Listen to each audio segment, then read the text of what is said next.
औज़ुबिल्लाहिमिनश्शैतानिर्रजीम बिस्मिल्लाहिर्रहमानिर्रहीम। Dear students, आज हम छोटी छोटी डेफिनेशंस पढ़ेंगे।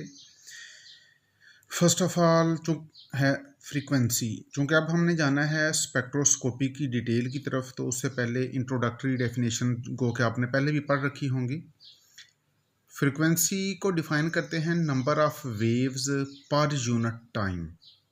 Number of waves per unit time, और इसकी सिस्टम इंटरनेशनल यूनिट पर सेकंड को हर्ट्ज़ भी कहते हैं। फ्रीक्वेंसी को इस ग्रीक वर्ड से, ग्रीक लेटर से रिप्रेजेंट करते हैं, और इस ग्रीक लेटर को कहते हैं न्यू। ये वी से मिलती जुलती इसकी शक्ल है। तो mathematically nu is equal to V over lambda. V velocity है, वेलोसिटी डिवाइडेड बाय वेवलेंथ। और इलेक्ट्रोमैग्नेटिक रेडिएशन के लिए हम यहाँ वेलोसिटी की बजाय वेलोसिटी ऑफ लाइट लिखेंगे, क्योंकि electromagnetic radiation velocity of light से मूव करती हैं। तो for electromagnetic radiation frequency is C over lambda. अब देखें वेवलेंथ को स्मॉल लैम्डा से रिप्रेजेंट करते हैं।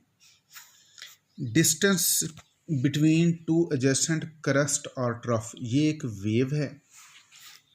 ये जो इसकी अपर पीक है इसे कहते हैं क्रस्ट, ये और जो लोअर पीक्स हैं इन्हें कहते हैं ट्रफ। अपर पीक को, जिन्हें हमने क्रस्ट कहा है, इन्हें पॉजिटिव पीक भी कहते हैं, और लोअर पीक को नेगेटिव पीक भी कहते हैं। तो दो कंसेक्टिव अपर पीक या दो कंसेक्टिव नेगेटिव पीक का डिस्टेंस, इसे वेवलेंथ कहते हैं। Distance between two adjacent crusts और ट्रफ्स इज कॉल्ड वेवलेंथ। और ये चूँकि लेंथ है, इसकी सिस्टम इंटरनेशनल यूनिट है मीटर, लेकिन मीटर बड़ी यूनिट है, इसलिए आमतौर पर ये यूनिट वेवलेंथ के लिए यूज़ नहीं होती। कॉमनली यूज्ड यूनिट है माइक्रोमीटर, नैनोमीटर, एंगस्ट्रॉम। एक और प्रॉपर्टी वेव की, एक और mathematical parameter wave number of waves per unit length is called wave number. तो अब ये चूंकि नंबर है पर यूनिट लेंथ, इसकी सिस्टम इंटरनेशनल यूनिट है पर मीटर, जिसको अब मीटर इनवर्स भी कहते हैं। लेकिन most commonly used unit centimetre inverse या नैनोमीटर इनवर्स या माइक्रोमीटर इनवर्स। और mathematically wave number is reciprocal of wavelength. ये वेवलेंथ का उलट होगी, वेवलेंथ को 1 पे डिवाइड कर लें, इसलिए इसकी यूनिट भी वेवलेंथ की यूनिट का इनवर्स है। वेवलेंथ की यूनिट मीटर और वेव नंबर की unit metre inverse. Another very important quantity energy depend करती है फ्रीक्वेंसी पे, वेवलेंथ पे, वेव नंबर पे, और ये रिलेशन भी हम अभी आगे चल के पढ़ेंगे। तो एनर्जी को डिफाइन कैसे किया जाए? It is capacity of a body or radiation to do work and to produce change. किसी बॉडी की या किसी रेडिएशन की काम करने की एबिलिटी और तब्दीली लाने की सलाहियत। Energy is capacity of a body or radiation to do work and to bring change, तब्दीली लाने की सलाहियत को एनर्जी कहते हैं। इलेक्ट्रोमैग्नेटिक रेडिएशन के लिए E is equal to H nu, ये मशहूर व मरूफ इक्वेशन है, इसे प्लांक्स इक्वेशन कहते हैं। यहाँ पर H प्लांक्स कांस्टेंट है, और प्लांक्स कांस्टेंट के बारे में हमने लास्ट टाइम पढ़ा था। इसकी मैथमेटिकल वैल्यू 6.626 इंटू 10⁻⁻34, और इसको आप राउंड ऑफ करके 6.63 भी पढ़ सकते हैं। Here it is 6.63 into 10⁻⁻34 joule second, ये इसकी यूनिट है। और इस इक्वेशन में H प्लांक्स कांस्टेंट, न्यू है फ्रीक्वेंसी, और चूंकि फ्रीक्वेंसी हमने पढ़ा it is equal to frequency is C by lambda. तो फ्रीक्वेंसी की वैल्यू अगर इस इक्वेशन में पुट करें, यहाँ पर अगर फ्रीक्वेंसी में c बाई लेमडा पुट करें, then equation is H C over lambda, और यहाँ पर 1 बाई लेमडा वेव नंबर के इक्वल है, तो ये 1 बाई लेमडा की वैल्यू अगर पुट कर दें तो energy is product of H C and wave number. पहले इस इक्वेशन को देखें, यहाँ पर h कांस्टेंट है, इसका मतलब है एनर्जी डायरेक्टली प्रोपोर्शनल है। फ्रीक्वेंसी के इलेक्ट्रोमैग्नेटिक रेडिएशन की फ्रीक्वेंसी ज़्यादा होगी तो एनर्जी ज़्यादा होगी। अब इस इक्वेशन में देखें, यहाँ पर h और c कांस्टेंट हैं, इट मीन के energy is inversely proportional to wave length. और अब आ जाएं इस इक्वेशन में, यहाँ पर h c कांस्टेंट है, it mean energy is directly proportional to wave number. तो इन तीनों इक्वेशन को अगर हम कंबाइन कर लें तो हम कह सकते हैं कि एनर्जी डायरेक्टली प्रोपोर्शनल है फ्रीक्वेंसी के और वेव नंबर के, and energy is inversely proportional to wave length.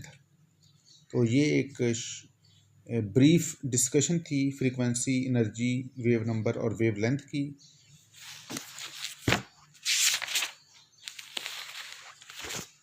तो एनर्जी की सिस्टम इंटरनेशनल यूनिट है जॉल। अब हमने इन तीनों इक्वेशन से देखना है कि क्या एनर्जी की यूनिट वाकईतन जॉल है। h है प्लांक्स कांस्टेंट और इसकी यूनिट जॉल इनटू सेकंड, और फ्रीक्वेंसी की यूनिट पर सेकंड, तो इसलिए सेकंड और पर सेकंड जब कैंसिल होंगे तो एनर्जी की यूनिट जॉल। सिमिलरली अगर आप ये इक्वेशन लें, E is equal to H C over lambda, h की यूनिट जॉल सेकंड, c है वेलोसिटी ऑफ लाइट, इसकी यूनिट मीटर पर सेकंड, और वेवलेंथ की यूनिट मीटर, अगेन एनर्जी की यूनिट जॉल।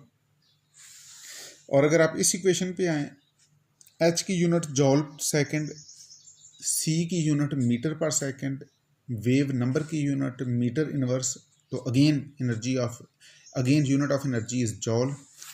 एनर्जी की एक और भी यूनिट है जो बहुत जगह पर यूज़ होती है, that is electron volt. Another unit of energy is electron volt, and 1 electron volt is this one, 1.602 into 10⁻⁻19 joule, या इसको अगर इसका रेसिप्रोकल ले लें तो 1 joule is this one, 6.24 into 10⁻18 electron volt.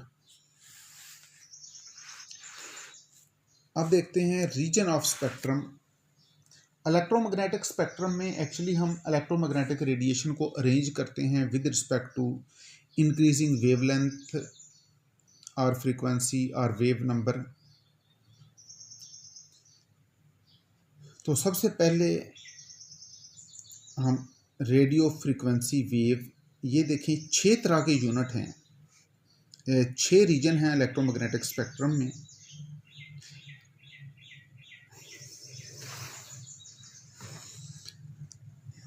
Radio frequency region, microwaves region, infrared, ultraviolet visible. ये ultraviolet visible को आमतौर पे कंबाइन पढ़ा जाता है, अगर इनको अलग अलग देखें तो फिर 7 यूनिट बन जाएंगे, तो फिर 7 रीजन बन जाएंगे। और कुछ लोग 8वां रीजन भी इंक्लूड कर लेते हैं कॉस्मिक रेज का, लेकिन कॉस्मिक रेज एक्चुअली पार्टिकल्स होते हैं, रेडिएशन नहीं होती। इसलिए कुछ बुक्स वाले ये भी कहते हैं कि इलेक्ट्रोमैग्नेटिक स्पेक्ट्रम के 8 रीजन हैं। अगर कॉस्मिक रेज को इसमें इंक्लूड ना किया जाए तो 7 रीजन रह जाते हैं, क्योंकि अगेन लेट मी से कॉस्मिक रेज एक्चुअली पार्टिकल्स होते हैं, ये रेडिएशन नहीं होती। तो 7 रीजन रह गए। और अगर अल्ट्रावायलेट और विजिबल को कंबाइन कर लिया जाए, चूँकि इसकी प्रॉपर्टीज़ कंबाइनली डिस्कस होती हैं, तो फिर ये 7 की बजाय 6 रह जाएंगे। तो हम फिलहाल 6 रीजन डिस्कस करेंगे। सबसे पहले रेडियो फ्रीक्वेंसी रीजन, ये वो इलेक्ट्रोमैग्नेटिक रेडिएशन हैं जिनकी एनर्जी और फ्रीक्वेंसी सबसे कम है, वेव लेंथ सबसे ज़्यादा है। इनकी फ्रीक्वेंसी रेंज 3 इंटू 10⁻6 से 3 इंटू 10⁻10 हर्ट्ज़, और वेव लेंथ 10 मीटर से 1 सेंटीमीटर। और इनका इफ़ेक्ट क्या होता है, ये चूँकि इनकी एनर्जी बहुत कम है, तो they can just reverse the spin off nucleus and electron. ये इलेक्ट्रॉन का और न्यूक्लियस का स्पिन चेंज कर देती हैं।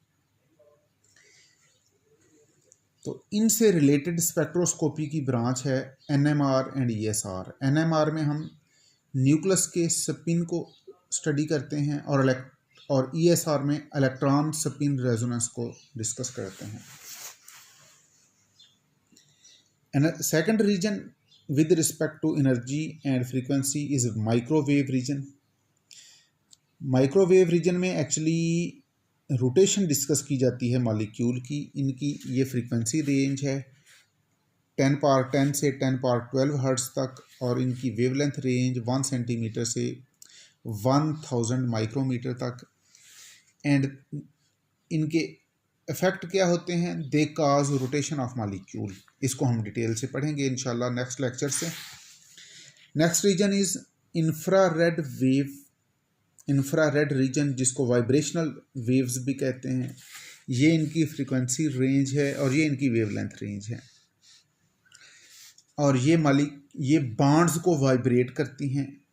जब ये रेडिएशन अब्जॉर्ब होती हैं तो बॉन्ड्स की वाइब्रेशन चेंज हो जाती हैं। नेक्स्ट है अल्ट्रावायलेट विजिबल रीजन। ये इनकी फ्रीक्वेंसी रेंज और ये इनकी वेवलेंथ रेंज 1 माइक्रोमीटर से 10 नैनोमीटर तक।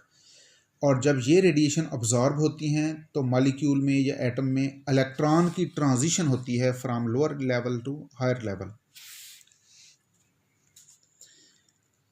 इनसे रिलेटेड स्पेक्ट्रोस्कोपी को कहते हैं इलेक्ट्रॉनिक स्पेक्ट्रोस्कोपी या UV visible spectroscopy.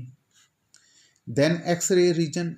X-rays region की ये फ्रीक्वेंसी रेंज है और ये इनकी वेवलेंथ रेंज है 10 नैनोमीटर से 1000 पिकोमीटर तक।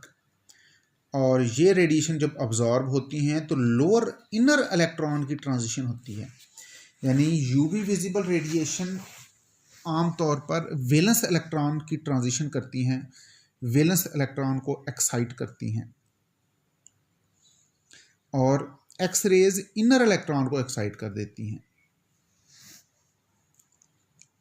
Then gamma rays. Gamma rays की देखें फ्रीक्वेंसी सबसे ज़्यादा और वेवलेंथ सबसे कम। और ये रेडिएशन जब किसी मॉलिक्यूल पे इंसिडेंट होती हैं तो ये उनके न्यूक्लियर पार्टिकल की रीअरेंजमेंट करती हैं। ये फार रीचिंग और हाईली पेनिट्रेटिंग रेडिएशन है। ये मॉलिक्यूल के अंदर, एटम्स के अंदर न्यूक्लियस तक पेनिट्रेट कर जाती हैं और न्यूक्लियर पार्टिकल को रीअरेंज कर देती हैं और सम टाइम पार्टिकल को ब्रेक डाउन कर देती हैं। तो इनकी डिटेल तो आपको ऑर्गेनिक केमिस्ट्री में जो आप पढ़ रहे हैं मोलेकुलर स्पेक्ट्रोस्कोपी, एक अलग से कोर्स, उसमें इंशाल्लाह आप पढ़ेंगे। तो फ़िलहाल हम नेक्स्ट टॉपिक से इंशाल्लाह जो हमारा नेक्स्ट ट्यूसडे को एक्सपेक्टेड है, उसमें हम माइक्रोवेव रेडिएशन से स्टार्ट करेंगे। ये रेडियो फ्रीक्वेंसी से रिलेटेड जो स्पेक्ट्रोस्कोपी है एनएमआर, ईएसआर, ये भी इंशाल्लाह आप मोलेकुलर स्पेक्ट्रोस्कोपी के कोर्स में पढ़ेंगे। फ़िलहाल जो हम फिज़िकल केमिस्ट्री में जो मोलेकुलर स्पेक्ट्रोस्कोपी पढ़ेंगे उसमें हम स्टार्ट करेंगे माइक्रोवेव से। माइक्रोवेव और आईआर पे हम ज़्यादा जोर देंगे। इनकी देखें, इन इलेक्ट्रोमैग्नेटिक रेडिएशन की फ्रीक्वेंसी इनकी इंक्रीज़ होती जा रही है जो हम अप टू डाउन जाएंगे, और वेवलेंथ डिक्रीज़ होती जा रही है। तो इसके इक्विवेलेंट अगर हम एनर्जी कैलकुलेट करें और वेव नंबर कैलकुलेट करें तो वो भी डाउन द ग्रुप इंक्रीज़ होते जाएंगे। इंशाल्लाह नेक्स्ट लेक्चर में हम माइक्रोवेव स्पेक्ट्रोस्कोपी या रोटेशनल स्पेक्ट्रोस्कोपी से स्टार्ट करेंगे, उसकी डेफिनेशन, उससे रिलेटेड मैथमेटिकल पैरामीटर्स और उसके सिलेक्शन रूल। तो अपना ख्याल रखिएगा। Thank you very much. अल्लाह हाफिज़।